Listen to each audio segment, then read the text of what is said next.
This hand in hand with Pulang Araw. So, grabe. I mean, yun yung gusto ko kasi dyan kay Barbs kaya masarap siyang katrabaho at saka masarap siyang kasama. Pag meron siyang something on her plate, hindi siya nagbibigay ng hat. He always gives it everything. So, hindi mo makita yung character niya as Annalena sa Pulang Araw dito. This is very different and parang everything was laid out perfectly. I like the film very much.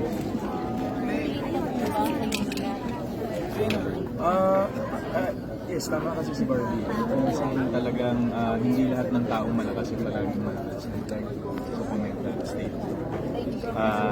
Because we live in a world where we wear a lot of masks every day, depende sa kausap, depende sa kaharap.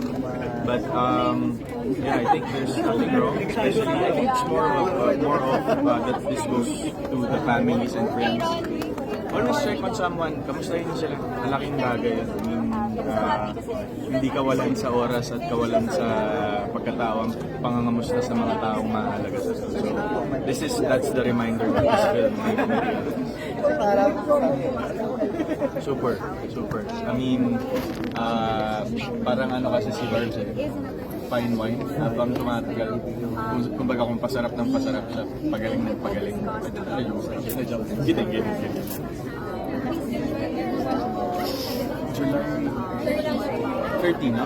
Yeah, so to everyone, grabe, you're gonna be missing out if you're not gonna be able to watch Penthouse Episode 7. Of course, starring Barbie Fortesa. This is a very smart film.